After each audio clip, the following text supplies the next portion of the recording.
Free black labor. How important to you is, what's your stance on reparations? We all know that America became great, off the backs of free black labor. How progressive are you on making it a priority and righting America's wrongs? It's understood that you are running for president for all people of America. Asking for specifics for black communities doesn't mean don't do for others, but black Americans are heavily asked to vote Democrat in every election for over half a century, with very little in return. What are your plans to address these very important issues and change that narrative? Thank you, Zeke. I appreciate that. Thank you. And thank you for your work. So to your point, yes, I am running to be a president for all Americans. That being said, I do have clear eyes about the disparities that exist and the context in which they exist, meaning history, to your point. So my agenda, well, first of all, on the point of reparations, it has to be studied. There's no question about that. And I've been very clear about that position. In terms of my immediate plan, I will tell you a few of the following. One, as it relates to the economy, which is a lot of what you have addressed. Look, I grew up in the middle class. My mother, worked hard, raised me and my sister. And by the time I was in high school, she was able to afford our first home.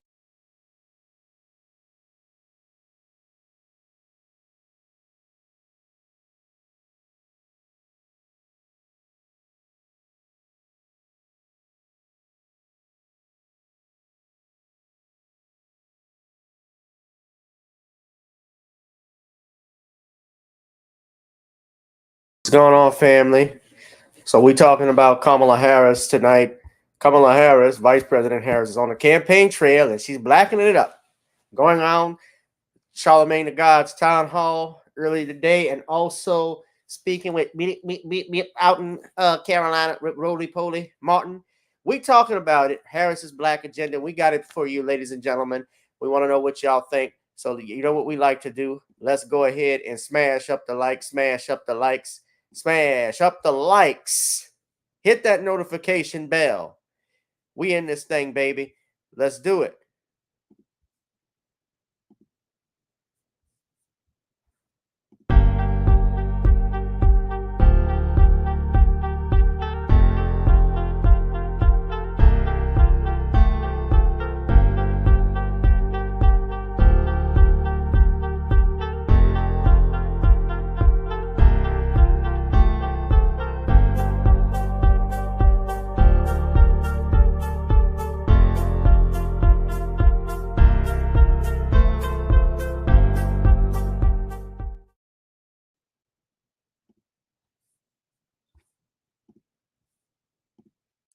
Whoever you are, wherever you are, hope you are blessed and doing safe. Ladies and gentlemen, greetings, family.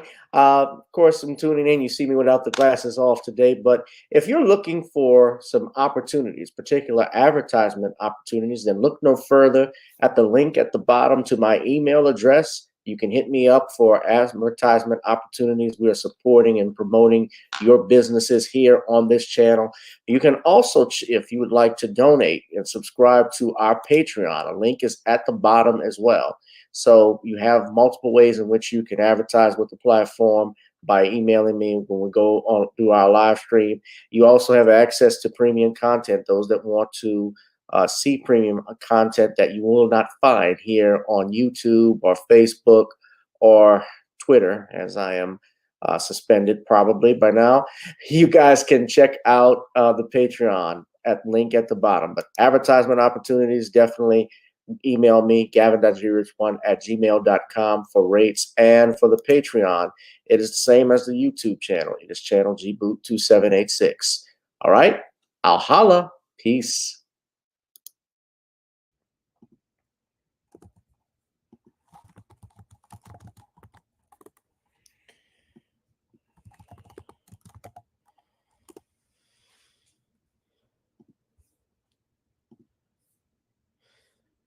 All right, family. Hold on. I'm sorry about that. Let's go ahead. I want my music back on. I got to have the music back on. Let's go ahead. Oh, that's good. That's good. That's fresh. That's fresh. What is up, family? We are live. We are live, and I'm coming at you with 5 today. I know y'all want to. Let's go ahead so you can see my handsome face. There we go. Welcome, welcome, welcome to another exciting edition of Random Topic Tuesdays, the hottest live stream on X, Rumble, and YouTube. Welcome, welcome, welcome. Hope you all are safe and doing blessed, ladies and gentlemen.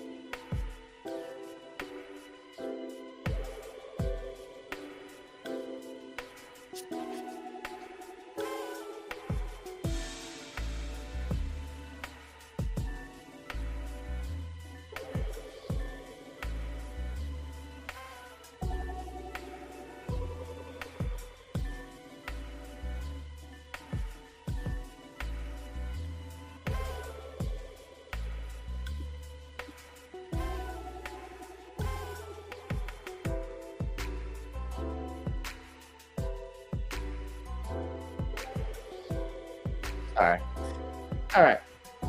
So we're back, ladies and gentlemen. I want to welcome you all to another live stream. Hit that like, share, and subscribe button. We're talking about it. Let's get into it, ladies and gentlemen. We're talking about the Black Agenda of the Harris Waltz campaign that dropped on yesterday. And mind you, we are less than 3 weeks away from the presidential election. So I don't think it is a surprise or a coincidence, especially since many people have been complaining, including yours truly, and I believe justifiably so, about what is the Black Agenda, if anything, from either party. Neither has stated really and fully what they want to do. However, we know, and the reason why I go a little bit harder on the Harris Waltz campaign on the blue side is because Black people traditionally vote 85% or better for the Democratic Party, and they do so in block. The Black male voting bloc is the second largest voting bloc of the Democratic Party, the most loyal. And it has been neglected, and for the most part by the Democrats, because they take us for granted and they know they can rely on a lot of these Negroes, or as Tariq Nasheed would call the coon train, to push an agenda. Now, speaking of agendas and pushing stuff, I just saw this today. So I'm going to go ahead and play this video. Have y'all gone on X? And speaking of Negroes, did y'all see Crying Negro, the MVP of the Crying Negroes Network? Did y'all see Van Jones actually dropped a video today about Kamala Harris's he calls her Mamala, about this so-called Black Agenda, and Tariq Nasheed has the clip posted. I responded to it as well. I'm gonna play that for y'all in a second. Y'all got to help me, but she's been going rounds across all of social media. You know, she's been on several podcasts, radio shows. She was on Howard Stern's show. She was on A View last week. She was on Charlemagne the God's did a town hall today. So she was on there, and part of the clip you heard is about reparations, whether she supports it or not. The video I played, and really what she stated was she supported, quote, a study for reparations. But if we recall correctly, and we all have seen that video that I've posted many times, we know what Kamala Harris's position, if anything, on reparations. She said it herself. So now that was 5 years ago when she did that. Now, some people, especially those that love her and want her to be the president, because I think a lot of Black women, and I'm going to go out and say this, people live vicariously through the Ketanji Brown Jacksons and Kamala Harris's of the world. They're married to white men. I find it interesting that they're criticizing Black men. They send Barack Obama out about Black men voting for Trump. Yet Kamala Harris, and you say she grew up like you, had a similar circumstance like you, yet she married a white man. It's wrong for us to vote for a white president or someone who's a Republican, but you are in a relationship with a white man. Now, that's not an attack against people who are dating interracially or anything like that. That's not interracial relationships. It's not the point I'm making. The point is that it is Black people who are only criticized, who are only forced to vote for one particular party, regardless of plans, because we're ordered to do so, that we can't think. You follow me, Negro. He'll do. We are Pavlov's dog to the Dems. And that's why I go very hard on him. But this is the part of the video when I talk about reparations. This is what she said in 2019. Let's go back. Come on, we're going to go through in between videos. Who remembers this? Well, listen. Again, we had over 200 years of slavery. We had Jim Crow for almost a century. Remember this. Do you support reparations? She was word salad living then. Fair use, by the way. Segregation and discrimination that is not legal still exists and is a barrier to progress. We have disparities around housing. We have disparities around education. We have disparities around income. And we have to recognize that everybody did not start out on an equal footing in this country. And in particular, Black people have not. And so we have got to recognize that and do something about that and give folks a lift up. That's why, for example, I'm proposing the Lift Act. Give people who are making $100,000 or less as a family a tax credit, which will benefit and uplift 60% of Black families who are in poverty. So by default, it affects Black families, but there's not a particular policy for African Americans that you use for. But no, if you look at the reality of who will benefit from certain policies, when you take into account that they're not starting at the same place and they're not starting on equal footing, it will directly benefit Black children, Black families, Black homeowners, because the disparities are so significant. So if we focus on the specific issues that have resulted in the greatest disparities, and we understand that that's part of why we're doing it. Listen, the reality also is this. Any policy that will benefit Black people will benefit all of society. Let's be clear about that. Let's really be clear about that. So I'm not gonna sit here and say, I'm gonna do something that's only gonna benefit Black people. No, because whatever benefits that Black family will benefit that community and society as a whole and the country, right? I'm not gonna sit here and say, I'm gonna do something that's only gonna benefit Black people. No.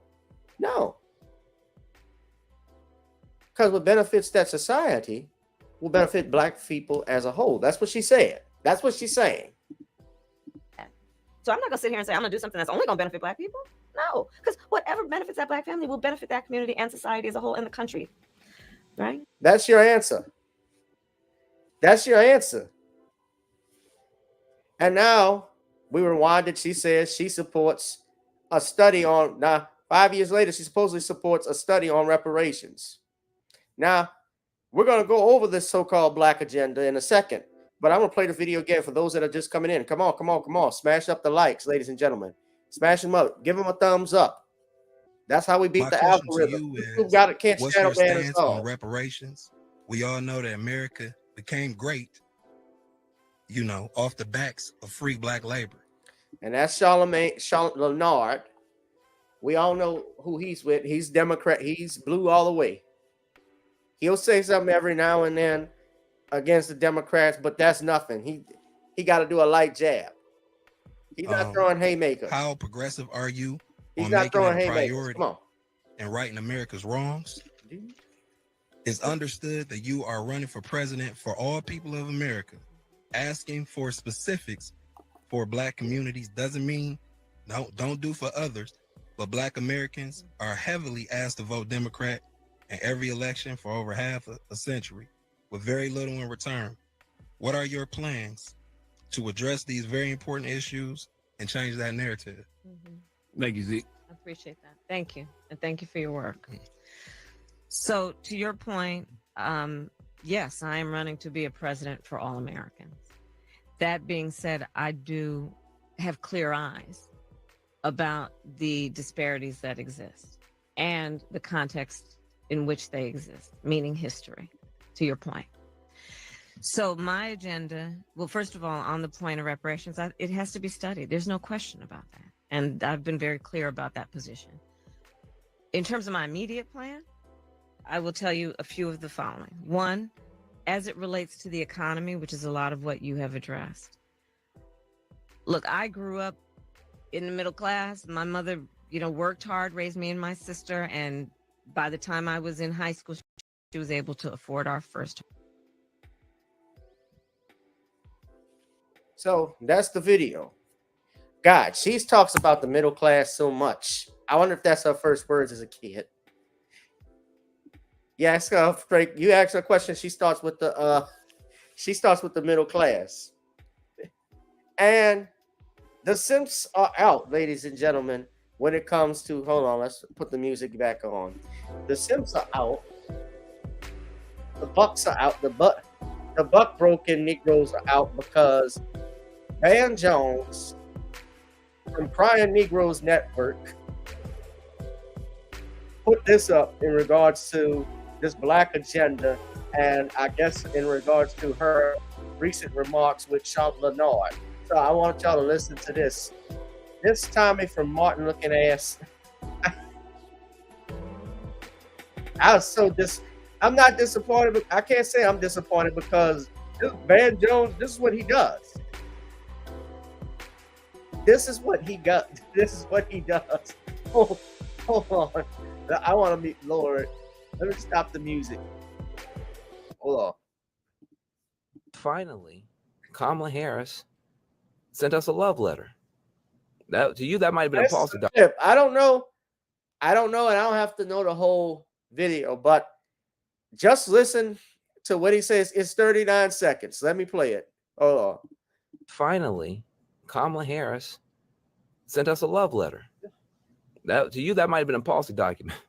I read that as a love letter from Kamala Harris to black men who need some love, black men who need some respect, black men who need some concern and some care and consideration. We need some mamala from Kamala, and we got that. Oh my we stood God. on business. We said we wanted to hear something. Everybody else is getting something. What are we going to get? And she came with a love letter of support for our work, our wealth, and our health. Finally, Kamala Harris sent us a love letter. That to you, that might have been a policy document.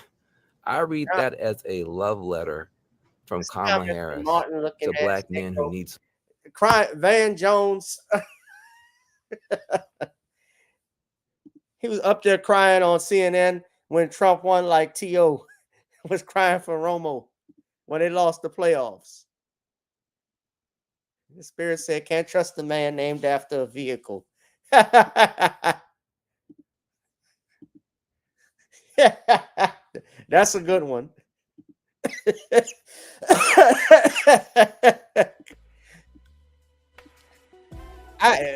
This don't surprise me.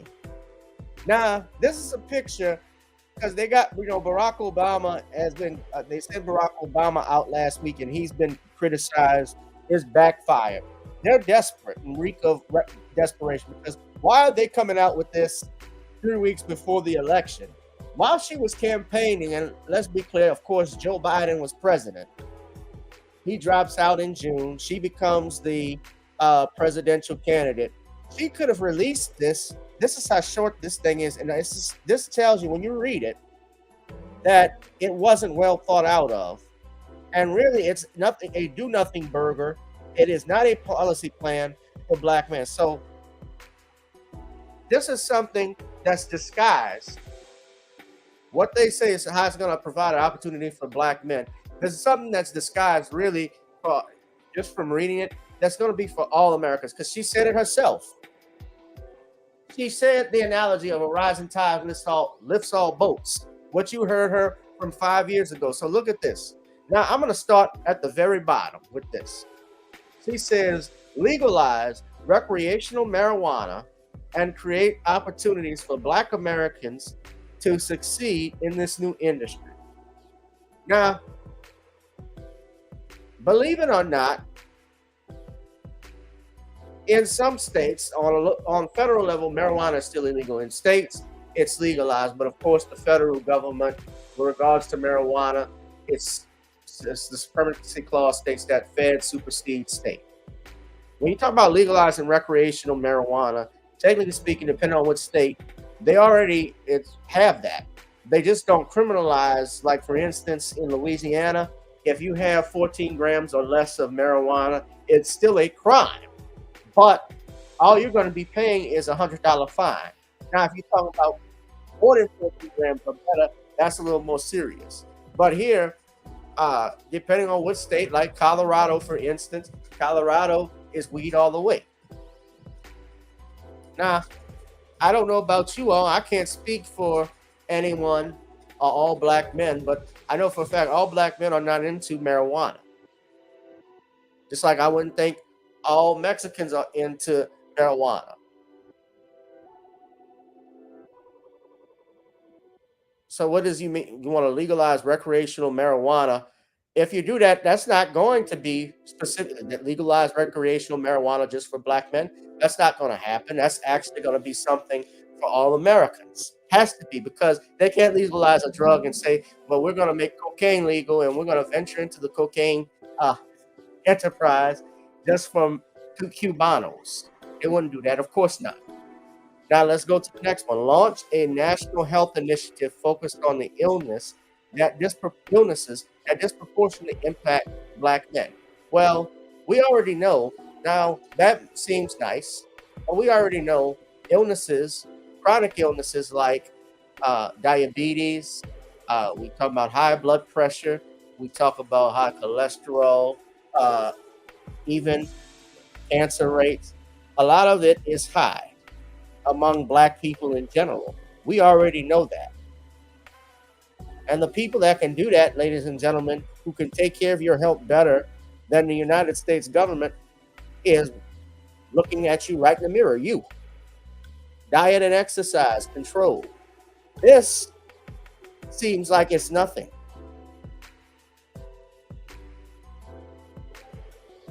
Launch a national health initiative. What is that going to do? Are you going to fix the price of prescription drugs? How about going after the pharmaceutical companies that know that some of these diseases, I'm sure, are curable. These doctors, the health industry, they know that, but the money is not into keeping people cured. The money is into keeping people sick. Are we going to look into that? When you talk next about protect Cairo cryptocurrency investments, so Black men who make them know their money is safe. Don't they have that already? Is that guided by the federal the FTC, the Federal Trade Commission? Don't they have that already when we talk about stock markets? the SEC, excuse me, the stock exchange and so forth. I know what cryptocurrency is, but when you're talking about cryptocurrency, you say protect cryptocurrency investments so black men who make them know their money is safe. I'm trying to figure out how do we, when I read this, that sounds nice. I'm just trying to see how is that indicative or linked to black men. Because all of us are into cryptocurrency. We like talking about it. We like investing in stocks, having bonds, things of that nature. You say support education, training, and mentorship programs that lead to good paying jobs for black men, including pathways to become teachers.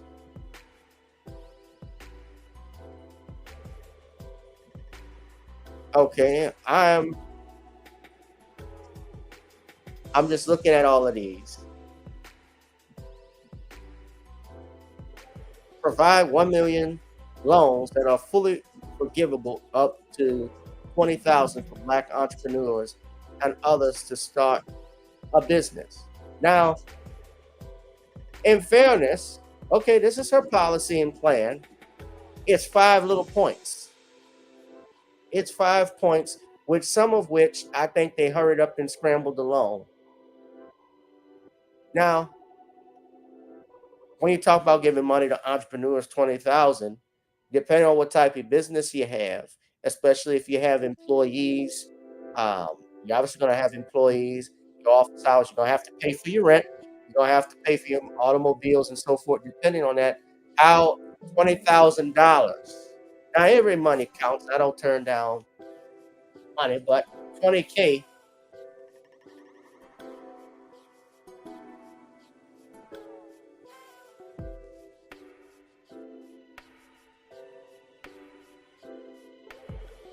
Doesn't seem much. $20K, if you're talking about, let's say you have 100,000, you're talking about as an attorney for me. Now, depending on what overhead expenses you have, that of course can be helpful. I have a virtual law office, for instance. I have a virtual office, so you can save money with that. But of course, it all depends on where you're going, what you're going to do with it, how you count your expenses. $20,000, I don't think it's barely a little to get off the ground. Now, of course, it would be helpful. We could be helpful if you had 150,000. Now we know that's not going to happen, but SBA, they have loans. So all of this seems like this was rushed, from my opinion, just looking at it. And the Dems know that they're in trouble. This leads to desperation. Remember, this is a woman who said she wasn't going to do anything specifically for black people, like I played in that video. This is part of a rising tide, lift all boats thing, and it's mass. It's marked by it's going to be something specifically for blacks. Now, of course, the rednecks who live in the trailer parks, who are having trouble with their Wi-Fi connection, they're going to complain about it because they say it's overt racial discrimination, not knowing for sure, not knowing that this, of course, is not something that's actually going to benefit black people directly, because it's not for us.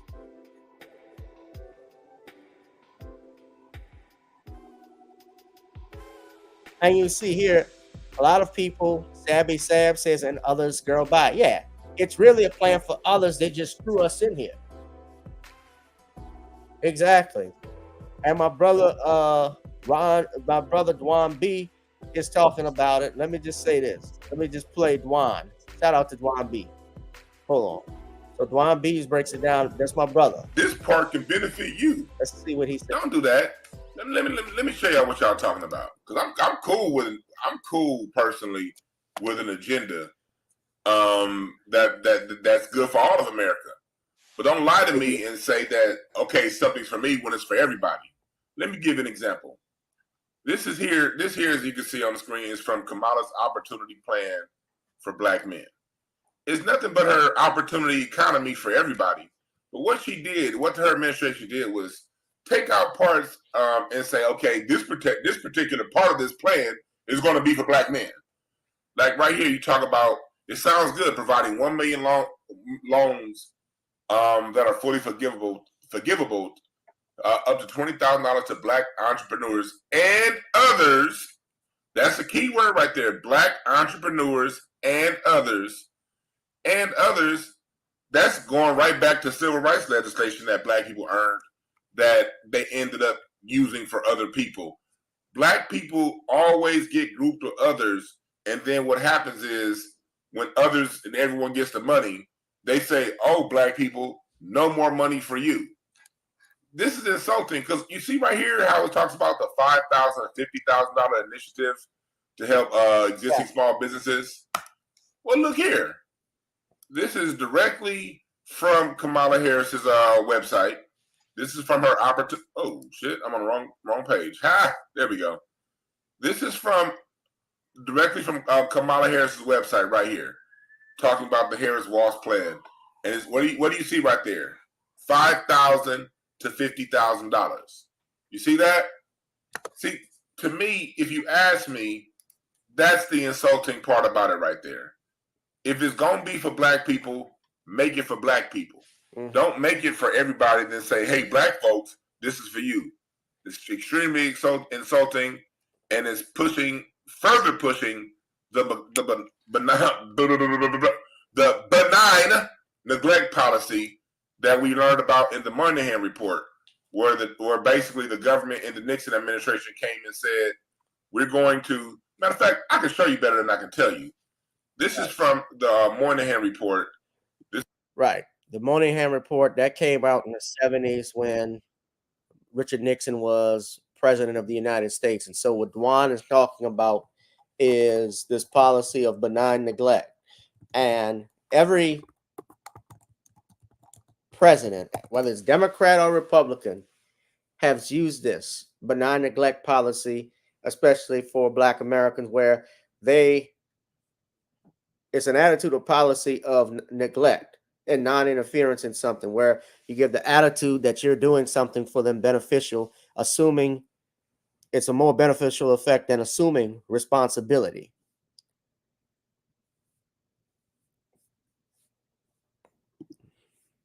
That's essentially what that is. And yes, that came up. This is a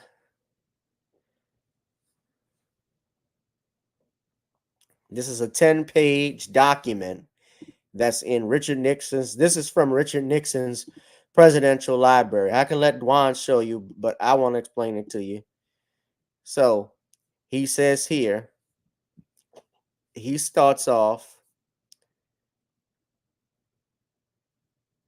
by addressing the president. This is a memo. As the new year begins, it occurs to me that you might find useful a general assessment of the position of Negroes at the end of the first year of your administration and of the decade in which their position has been the central domestic political issue. Now just think about that. 50 years ago, we were the central political issue. And today, it's transgenders in the bathroom. It's illegal migration. It's stop Asian hate. It's other. Look how far we've come. And he says the American Negro is making extraordinary progress. In political terms, somewhat less reliable. That would appear to be true. In each case, however, there would seem to be concurrence that pose a serious threat to the welfare of the Blacks and the stability of the society, white and Black. Now he goes through here talking about the population, how a third of all families of Negro and other races earned $8,000 or more in 1968, compared in contrast with 15% in 1960. He said the South is still a problem. Slightly more than half of the Negro population lived in the South in 1969. Now, he says young Negro families are achieving income parity with young white families. Outside the South, young husband-wife Negro families have 99% the income of whites. For families, now he puts that in an exclamation point at the end. For families headed by a male aged 25 to 34, The proportion was 87%. Thus, it may be this ancient gap is finally closing. Income reflects employment, and this changed dramatically in the 60s. Blacks continued to have the unemployment rates of whites, but they were down for both groups. Now, he talks about education. I won't read all of it, but he even talked about how blacks are staying in schools, and 16% of Negro high school seniors have verbal test scores at or above the grade level.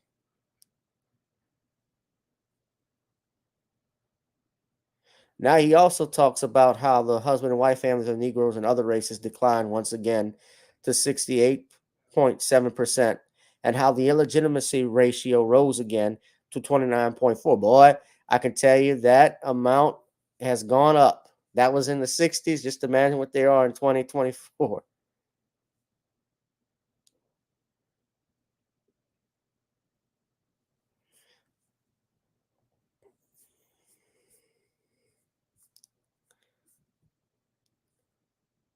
This is the Moynihan report.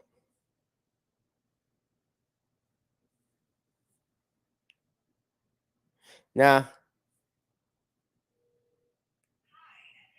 here's what we talk about: the benign neglect. So he gives 4 basic talking points. The Nixon administration. As you have candidly acknowledged, the relation of the administration to the black population is a problem. I think it ought also to be acknowledged that we are a long way from solving it. During the past year, intense efforts have been made by the administration to develop programs that will be of help to the blacks. I dare say as much or more time and attention goes into this effort in this administration than any in history, but little has come of it. There's been a great deal of political ineptness in some departments, and you have been the loser. I don't know what you can do about this, perhaps nothing, but I do have 4 suggestions. First, sometime early in the year, hold on a second, I'm sorry.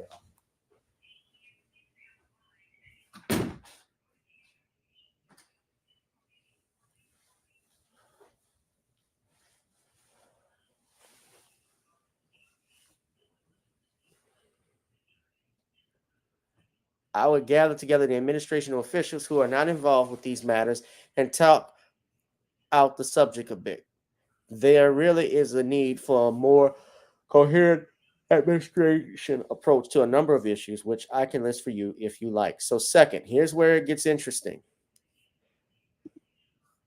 Now, this is benign neglect. Let's put the music on.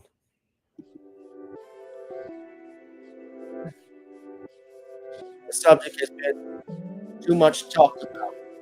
The forum, so the time may have come when the issue of race could benefit from a period of benign neglect. The subject has been too much talked about. Make sure y'all can see. I know the screens aren't that good. So he says the subject has been too much talked about.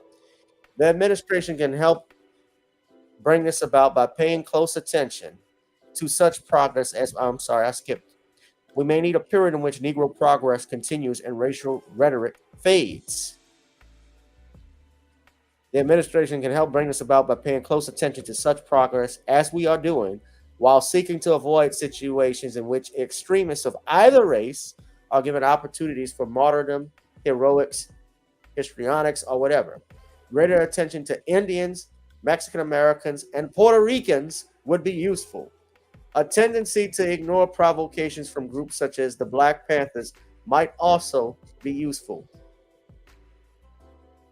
The Panthers were apparently almost defunct until the Chicago police raided one of their headquarters and transformed them into culture heroes for white and black middle class.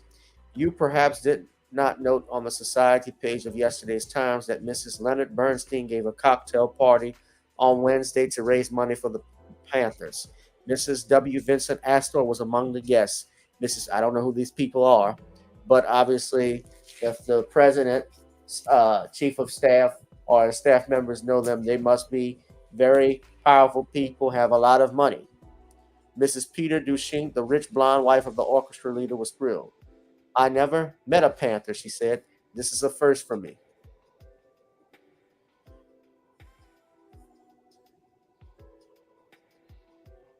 Now, they talk about crime in the third part, a research on crime. Now, isn't some of the stuff you've seen, just look at the second point, give a greater attention to Indians, Mexican Americans, and Puerto Ricans. Do we not see that today? Smash up the likes in the chat. Do we not see that today? A greater attention to these groups?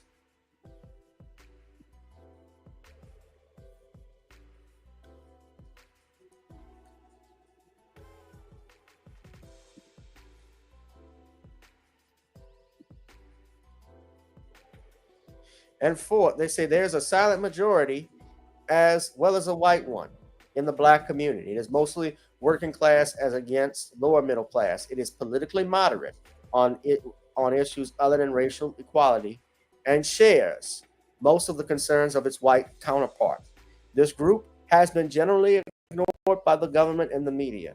The more recognition we can give it, the better off we shall be.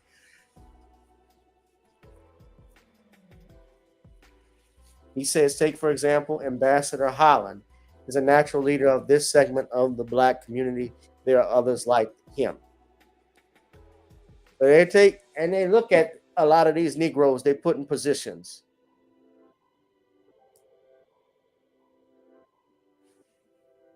So he's talking about appealing to moderate blacks who have share values with their white counterparts.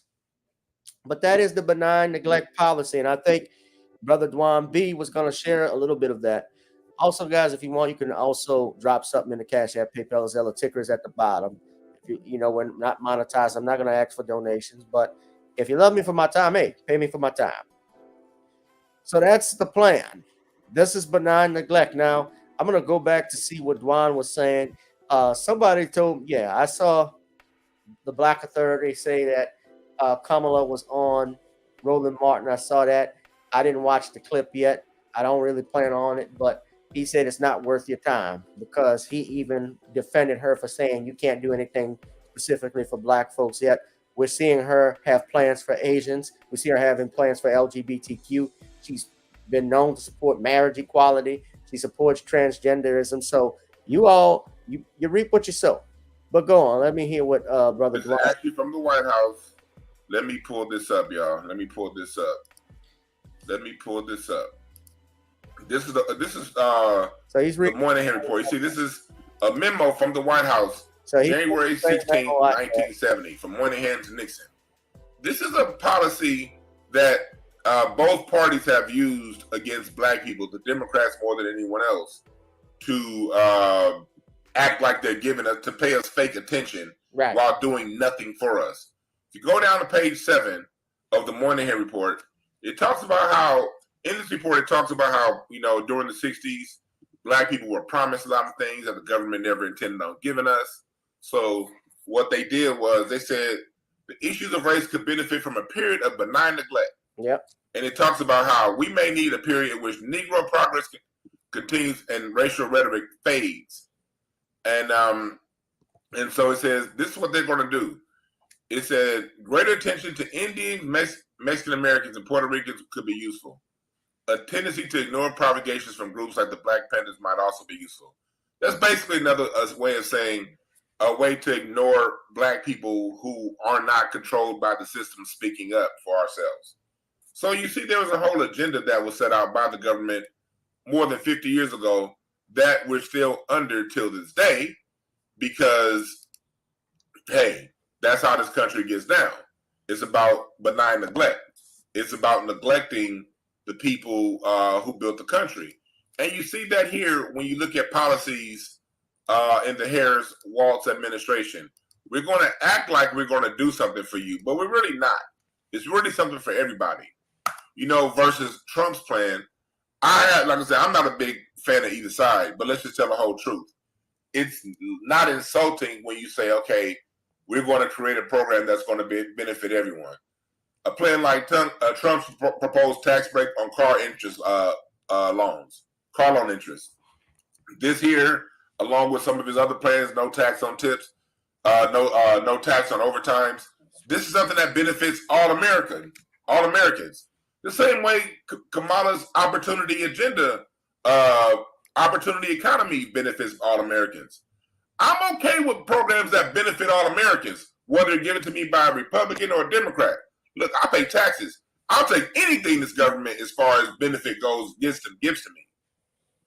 But don't put out there in the news that you're doing this just for me when you're doing it for everybody and saying, hey, black people, look, this thing that I'm doing for everybody, this part benefits you. But at the same time, I'm not going to do anything like I do for the Native Americans and put you to the front of the line. See, if you fill out an application here in California and other places, it asks you, are you Native American or indigenous? And if you are, you get put into a separate line than everyone else. Mm-hmm.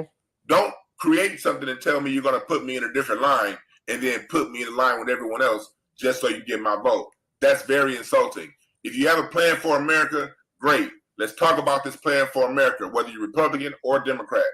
I don't have an issue because I want American citizens to receive benefits from the taxes that we've been putting in.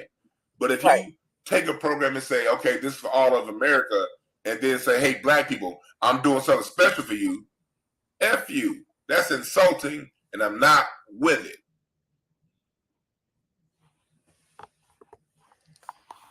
I agree. I'll end it right there. I'm not with it either, brother. I'm not with it either. And they got record Georgia voting turnout. I saw that earlier.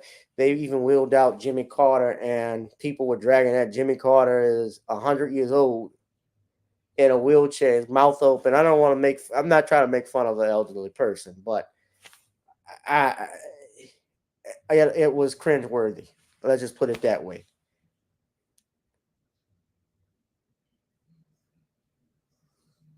Right.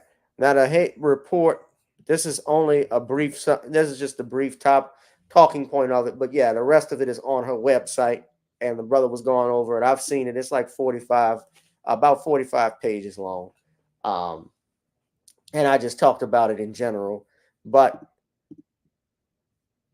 if you're going to say something, you're right. If you're saying don't have a plan for black people, just say it. Don't lie and try and entice me with something we know you're going to give to other groups. Just please say it. Be honest.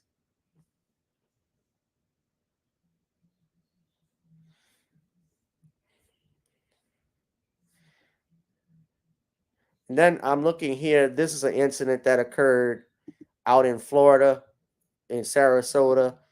A group of white men was stalking this young black man in a neighborhood who supposedly he was in the neighborhood. Now, the video is only 3 minutes and 26 seconds long on X. I'm sure if we go to TikTok, might have a longer version of it. But supposedly he was trying to use his phone because his service is down. He was in the neighborhood trying to call someone.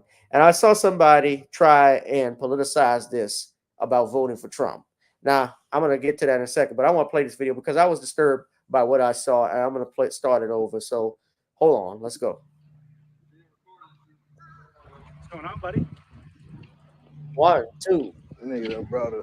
No, answer the question. He ain't my help. Obviously, he doesn't live here. How does he know that? If you live here, you're visiting a friend, that's fine. Just let us know because you get neighbors concerned since you're walking around my house. I'm not walking around your house. Hold on, Steve. You've been past my house 4 times. I don't know you. I've never seen you before, and you're walking past my house over and over again.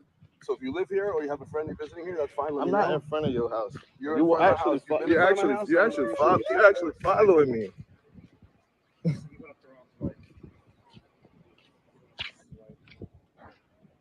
We just asking a question. You live out here? I'm part of the neighborhood. You're part of the neighborhood? Does that mean you live here?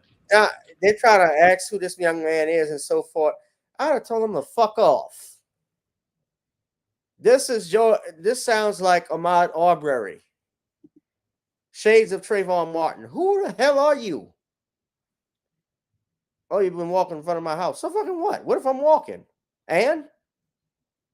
Did I go in your yard? Did I try and break into the back? Did I go through the backyard? I try to break through a window? I'm walking.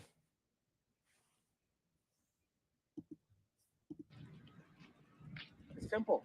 Like, bro, what? Ask me a question. You live here. You went up to my wife. Bro, I He didn't go says up I to went her. up to your wife. I don't know who you're talking about. Bro. And I think I can walk around my neighborhood. If you live here. Yeah. So you live here. Like, You live here. you gonna keep asking me the same You question haven't over and answered- you over and haven't answered over and over and over. This man following me. This is harassment, right? You haven't answered yet. That's harassment, right? That's harassment, right? I think what you did to my wife, yes. Look. You followed. What you did to my wife, You yes. read it up.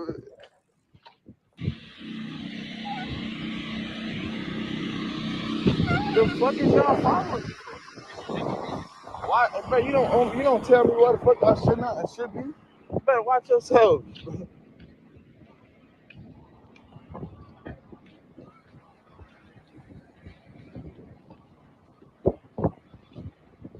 The fuck? I don't even want to I can't even be comfortable because look at this shit. Then y'all covering up the blockway for people. They trying to walk and shit with their kids. These people out here following me and shit. This ain't weird. Look at the neighborhood creepers. The neighborhood creepers. Yeah. Damn. What the fuck? And Buddy, look at Buddy. He's still creeping. So they're following you. Steve. No, Steve. He's following you. This guy, I think, went and got a gun. What the fuck?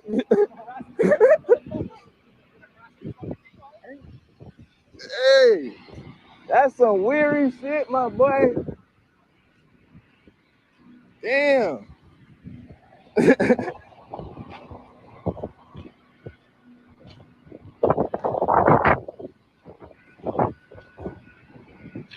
Yeah, they ran this bitch out here creating problems and shit. This shit wild as fuck. They better.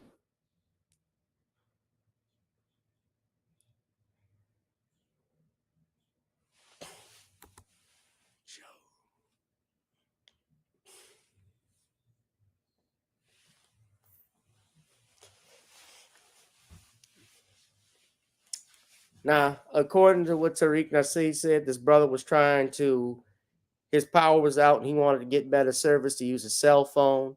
A group of suspected white supremacists lived in the area and started to harass him, as you saw from the video. One of them even pulled out a gun, and you saw that, and I think was the one by the car, because you saw him aggressively run to the front of his vehicle to his passenger side, and the other man actually have to restrain him.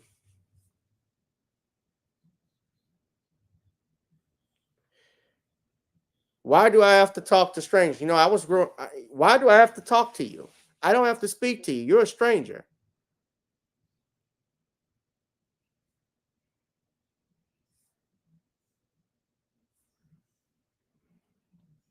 And so I'm seeing people now, while I'm bringing this up, What's going on, buddy? this video, while I'm seeing this, now I'm going to look into more details about it because I like more information. Obviously, it just doesn't look good to me, but I can tell you, yes, if you're in a private neighborhood and so forth, do people have a right to be concerned about their community and neighborhood? Sure. But they don't have a right to harass someone. And they don't know if this man actually lived there. I don't know half of my neighbors here, and I live in a gated subdivision. They don't know if this person is a guest, if he was visiting someone, and they want to ask questions why he's walking around so much. This becomes borderline stalking, harassment, and there are stalking laws, I believe, in Florida. But the police officer said no charge out in Sarasota. Now, some people say, well, he could have been scouting the neighborhood. Could be, but you don't know that. And he's not required to talk to you. There's no requirement for anybody to speak with you.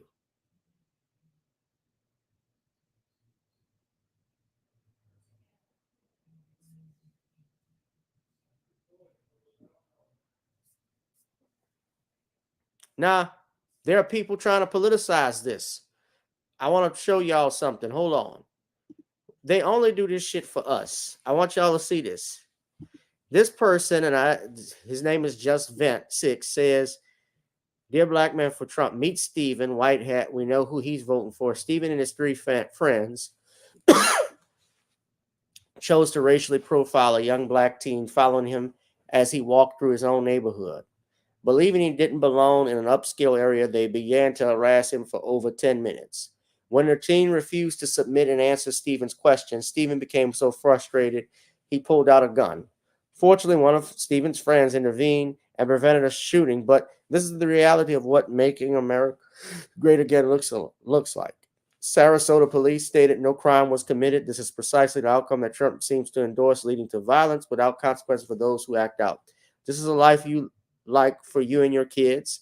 And my response to Just Vent, as I retweeted, I said, this was going under the this was going under the Obama-Biden presidency. This was going under their administration. And before that, y'all try to politicize the shit, thinking that when Trump comes in, this is all because of Trump. This stuff has been going on for decades, for centuries. You live in America, guys. They have always had, you just got a cell phone now. This happened under, Rodney King happened under, well, that was George H.W. Bush. Around that time, Latasha Harlins and Bill Clinton becoming president. This stuff, O.J. Simpson was under Bill Clinton. This stuff been going on. Where y'all been? Simple. Like, bro, where? Out in Florida. Where have y'all been? Bro, I didn't go up to your wife, bro. Where have y'all been? Y'all niggas are scared of Trump? I'm an 80s. I was born in the 80s. I'm telling my age. I'm 38. So when I was born, Ronald Reagan was president. Ronald Reagan wasn't racist. Didn't Ronald Reagan, when he was governor of California, pass bills in the 60s to prevent blacks from having shotguns from the open carry? They changed California from an open carry state. Didn't he, as governor, call the African delegates out at the UN monkeys? Same thing with Richard Nixon. I could go back beyond that. Let's talk about LBJ. LBJ gave tangibles to black people, but that didn't stop him from opening his mouth, calling Dr. King and Malcolm X the N-word. He was calling Dr. King all types of niggas. Yes, and I give Lyndon Johnson his credit. He did pass he did give some tangibles to the black man, to black people. I'm fair is what I am. I don't go and play sides. I'm not all team blue anymore like I used to be. When I was a teenager, when I was on campus at Tulane, Southern, I was I could say very liberal with stuff, but I started to open up my mind by the things I saw, especially after Katrina and so forth, after what happened with Hurricane Katrina, and even before that, what happened in 2000 when Al Gore lost to George W. Bush, when everybody says Al Gore beat George W. Bush. So if he beat him, why did he lose the election? They stole Florida for George W. Bush. Y'all, that stuff has been going on. Why didn't y'all protest then?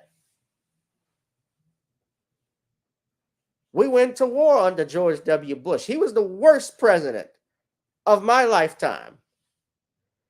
I'm with my parents and stuff, and my parents trip out over Trump and Harris. They always, my dad is completely, he just hates Trump with a passion. And I'm like, and I told my father, I said, Dad, he's going to ruin everything. Trump. I said, Dad, you were a kid in the 1950s and 60s. You grew up with Eisenhower.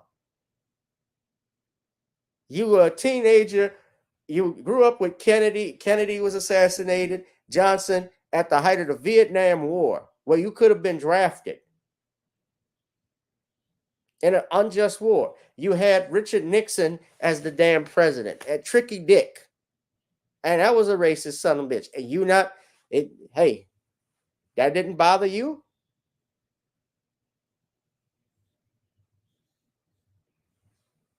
Y'all are so fixated on this man. It's a sick passion.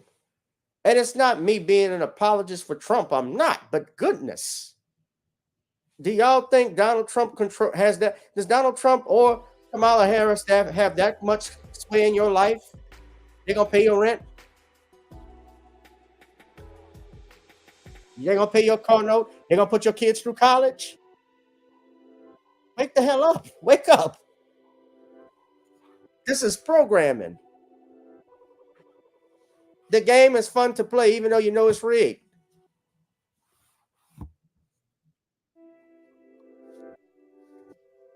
I don't think, yeah, and they can have the record turnouts in Georgia, but we don't know what those men are voting for. I get the text messages now of people asking me if I'm voting for from the Dems, whether who you're voting for. I just send you. But I think I'm leaning to. I know a lot of people who will say they're going to vote for whoever, and it only matters when they go in the booth.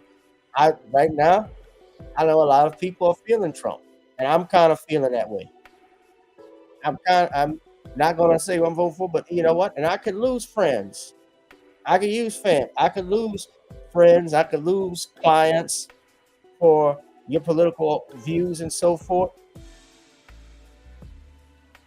I could vote for Jill Stein. If you vote for Jill Stein, everybody's going to be mad and have an opinion about who you're voting for.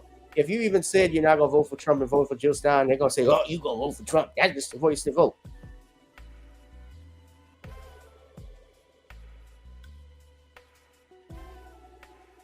So you can't have an opinion on who you vote now.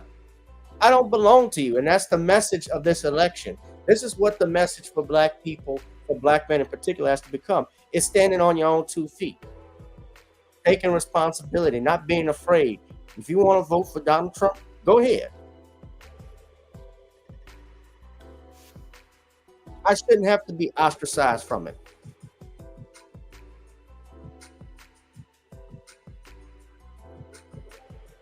So what?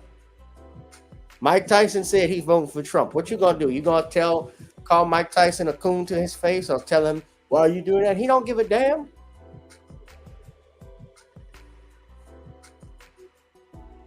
If you vote for Harris, I'm not gonna hate you for it. I could question your sanity. I just don't feel confident in the woman. I don't like her. It has nothing to do with I don't play this identity politics to which what Barack Obama was trying to do. I'm just not a fan of her. That's it. I don't think she would make a great president. I don't think she's confident. She word salads everything. We're in the middle of a war. You think she's going to be able to word salad with Putin?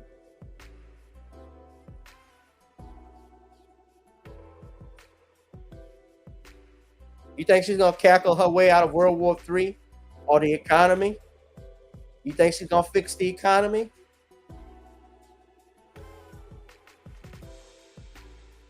And they try to demonize you like Sonny Hostin. Now, I'm going to get on Sonny because I don't even watch The View. And I think no person with IQ of 40 or higher should be watching it, because all it is part of the same propaganda and learning. Now, this is a Puerto Rican woman that wants to attack black men. Now, I want you to pay attention to this clip. Shout out to Sir Major. Now, it's not even me attacking her because of her race. I have a hatred for Puerto Ricans. That's not why. But you're going to see what she does to black men and how she disrespects us. And I'm going to play this video for you right now. Hold on. But, we can't poll people's hearts, and we can't see into people's hearts. And so when we're looking at these polls and we're looking at who is voting for Trump, you've got 53% of white women that voted for him in 2020. We've got to reach those women. We've got to reach those ridiculous, crazy black men that did vote for Trump. We've got to reach those people. We've got to reach the Cuban men in Miami that overwhelmingly voted for Trump. I don't know what their hearts look like, but I know what their Let me pause it. Let me pause it right there. Now, you saw how she described the white women. We got to reach out to them. The white women who 53% voted for Trump, we got to reach out to them. We got to reach out to the Cubanos who voted for Trump. But when it came to black men, the ridiculous, crazy black men, is how she described black people. And they think this is going to get Kamala Harris. Yeah, and let's be clear about something. Trump actually was the one insulting, talking about building the wall. He was the one insulting the Hispanic community more than he was insulting the black community back in 2016. If you want to call it that. She didn't call the Cubans that voted for him in Florida crazy. They see themselves as white, by the way. Yeah, they flee their island to come to here to the United States, like Dr. Claude Anderson talks about in his book, Powernomics, how they come over here to get unearned benefits. Black people are the only group of people that have come into this country that work hard, that built this country and got nothing. Absolutely nothing.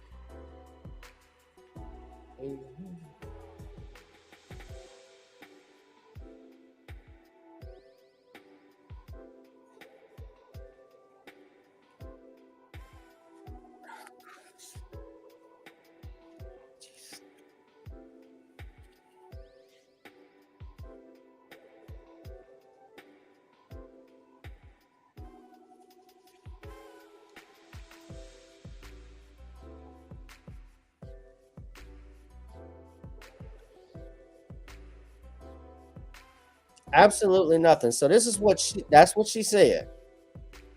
And what they literally do is trying to shame you into voting for Biden, for Harris.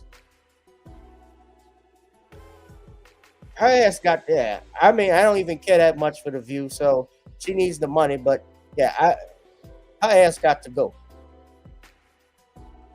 Yeah, this is insulting. Ridiculous, crazy black men that did vote for Trump. We've got to reach those. Oh Lord, I don't want to curse on this app, but how disrespectful is that? To call into question black men's ability to make intelligent decisions for themselves on national TV. And yet, liberals like Sonny Halston, Obama, and Joe Biden, who said, if you don't vote for me, you ain't black, portrayed themselves to be people who support the rights and freedoms of others to choose. Wait a minute. Except as it relates to choosing a particular presidential candidate or a particular political party. Instead of unveiling some type of plan or policy that black men could get behind, you rather insult them and use scare tactics to get them to vote for you. Let me speak to you directly, Sonny Halston. The left has promoted an agenda to effeminize black men and men as a whole. You created policies that were anti-black male, anti-black family, anti-black father, and to be frank, many of those policies have decimated the black community. Liberal Democrats have done everything to bring us down as men and as fathers and to keep us down. That's right, brother. And that's why you so easily open your mouth and insult us in front of everybody. And you know good and damn well you would have never, ever opened your mouth to say that to black women or white women or any other demographic.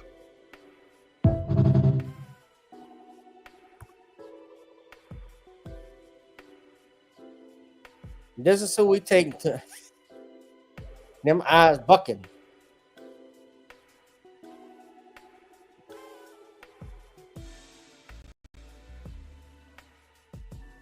So that's how she describes black men. Now I could play more of it. I didn't play all of what else. But I'm not talking just, I'm not speaking to people's hearts, and I am sunshine and rainbows, but I'm not, I'm not Pollyanna in this world. What I'm speaking to is when you resonate with someone's heart, and Kamala has a good heart. Alyssa and I were speaking after she was here, and one thing Alyssa finished with is, regardless of how someone answers the questions or how they perform or how they navigate it, her empathy resonates. emotional She's a good person That's at the end of the day. So what I'm saying is I do trust the good in humanity in how they vote. When you look at stop putting on black and white policy in paper. Like, what does this stand? But that's how we go vote. That's what we go on. We don't go on emotions. So it's what they want to do. The View wants you to go on emotions. Your emotions. Emotions cloud your judgment. We can make decisions. People often that make decisions, their judgment gets clouded. How does that help black people? It doesn't.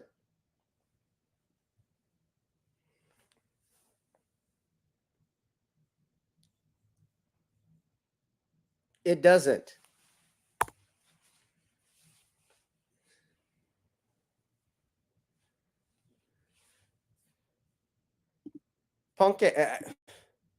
Sunny Houston, yeah. She should shut the hell up, lady. Shut the hell up. Nobody should watch The View. I think The View should be canceled. Let's just do it that way. I don't think you should just fire Sunny. Just cancel The View. It's terrible. The View is terrible. MSNBC, with they got that girl. I don't think she's on again. Remember Tiffany Crosby? She said something about black men. You have CNN. They all want to try CNN, all of them. They're actually doing themselves a disservice by shaming people to vote instead of having logical conversations with black men who are voting for Trump, say, for instance, and understand and wanting to understand why they feel the way they feel. What's the issue that concerns them? Why they want to vote this way? Well, you feel Kamala is not a good candidate. Things of that nature. Not by telling me I don't vote for this person, I'm not black. Questioning my blackness, my manhood, my intelligence. Because I feel a certain way. You wouldn't do that. Do y'all think Sunny Houston would get on national TV, let's just say, and they found out that the Jewish community wasn't supporting Kamala Harris? Y'all think she's going to talk to them like how she talked to you? You think she's going to disrespect Jewish men? I bet you I could change any race. Mexican, you saw her do it. She said white women. She said Cubans. Everybody was different. Black men, ridiculous and crazy.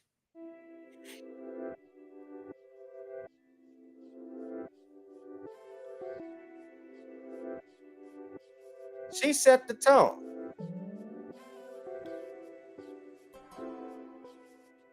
The hell with these people. Stop watching TV, first off. I watch television, but I watch something that's worthwhile. I watch reruns of stuff. That's even more entertaining. If I want news, I get it from TD Hip Hop. I get it from Tariq Nasheed. I get it from Queen Ahmadiyya Shakur. I get it from Judge Joe Brown and The Real Dana Show. We get it from the streets. That's what's running everything. We keep voting, but we keep voting for people like Sunny Houston. You're right, Namer.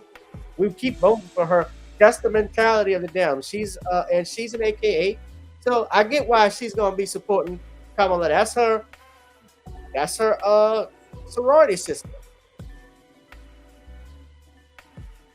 Guess what? I'm not in a sorority. I'm not in a frat. Most black Americans didn't join fraternities or frats. Fraternities and sororities, excuse me, when they were in college. It's only less than, I think, 2%. And it's not me knocking them, but hey, what about all black people are not gay? All black people don't support abortion. Then that's fine. You can have an opinion. I'm looking at my poll. We got 20 votes. I said, what do you think of the Harris Black Agenda? 90% say drop it. 10% say rock it.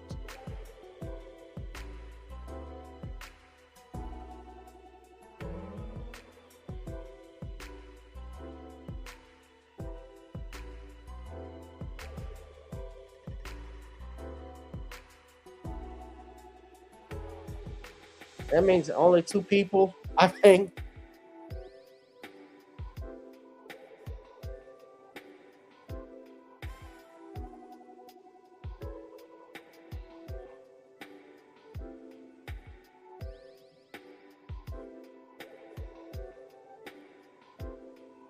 Two people want to rock with it.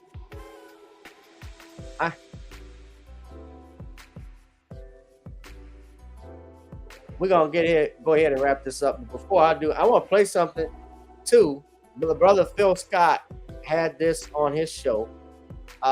He was doing a show, and he was talking about showed this clip from CNN. This white man, who I think is a conservative, he said something I agreed with 100%. I agreed with this white boy. I don't know his name.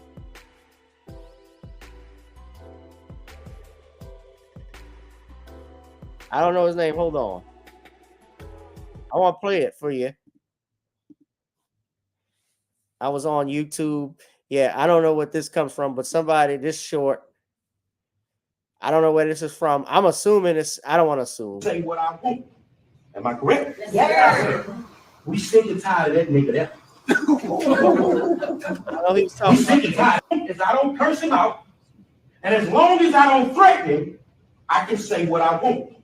Am I correct? Yes. We sick and tired of that nigga there. We sick and tired. As I don't curse him out, and as long as I don't threaten him, I can say what I want. Am I correct? I don't know, but that man, I think he's deceased. But what he says is needed among some. But I'm trying to find the video now. I had it up unless it was under another. Let me switch this. Hold on. Might be under a different account.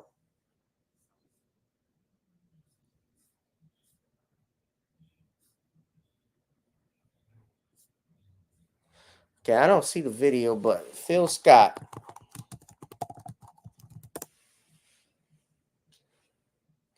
Was it the Phil Scott show or the Emancipation? I can't even remember. But this white man said something very powerful.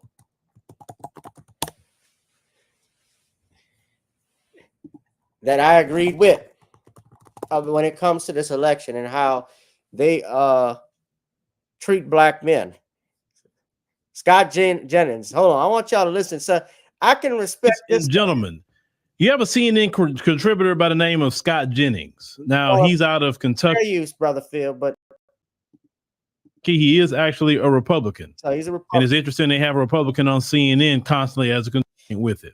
Now, they have the Republican on CNN because they've tried to balance it. That's usually what they do with these shows. They have they have one conservative and three liberals on there. That's typically the setup so they can bully up and beat up on them. And they do that. They do it on Fox too, because they'll have one Democrat, one liberal, and so forth. It's a standard format for a network. Let's go ahead and check that out. It was a rough week. I mean, her faves are down. They're struggling with, the front page of the New York Times this morning, Democrats struggling with African-American voters, particularly African-American men. This gender gap issue is real. It's a real problem. And you see the Democrats reacting to it. And I think what they are now finally in October, the election, coming to realize is that a lot of men think Democrats care more about dudes who want to become women than dudes who just want to be dudes. And no hunting, cosplay, or cringy videos is going to change it. The bet is made. Working class men, whether you're black, Hispanic, or white, persistently, consistently do not believe the Democratic Party and specifically Kamala Harris are going to do a thing for them. They've been told that they're the problem, and I suspect they're going to rise up on election day and tell the elites who told them that you're wrong. Well, saw when Scott Jennings basically said that the same thing I just said prior to getting started, that they're prioritizing, those who are sassy and buck broke. Right. Yeah, I felt the same way. He was 1,000% right. A lot of people feel that way. Yeah, that's all they're pushing.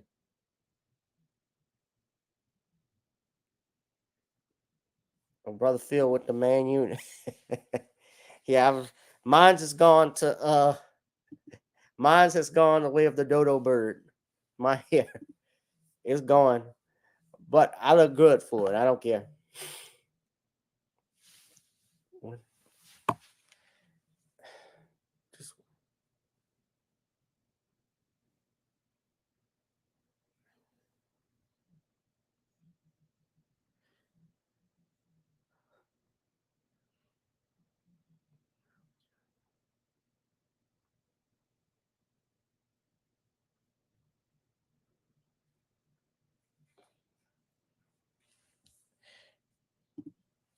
Yeah, I get it. DeAndre said he used to go to college out there. But yeah, that's the problem with the Dems. They're pushing and prioritizing men in dresses. He said he came in there and rocked them. Yes. Absolutely. I agree with that. And this shaming stuff is going to backfire in the next few weeks. Trust me. We're going to be to blame. You know what? I'm going to have a smile on my face when it happens. All right. But I'm going to wrap it up. DeAndre, I should let you know we actually have a comedy show coming up next Saturday. I'm waiting on the flyer to drop, so I'll put it here on YouTube. And I'm also going to post an Eventbrite link so people can go to their tickets. I've already started to do it word of mouth on Eventbrite, but it's going to be $15 on Eventbrite, $20 at the door. And there's a costume contest. In fact, DeAndre was in the costume contest last time. So be sure to come, DeAndre, because it's going to be a thriller. And as for anybody else, the verdict out here in New Orleans East, Saturday, October 26th at 8:30. You don't want to miss it. You want to be there. So let me get out of here. I'm going to try and get out of this suit. It's been a long day. You know, I am going to see you all in the next one. Be safe and be blessed. I'll holla. Yeah, drop something in the link if you like, please. If you can, please. And peace out, fam.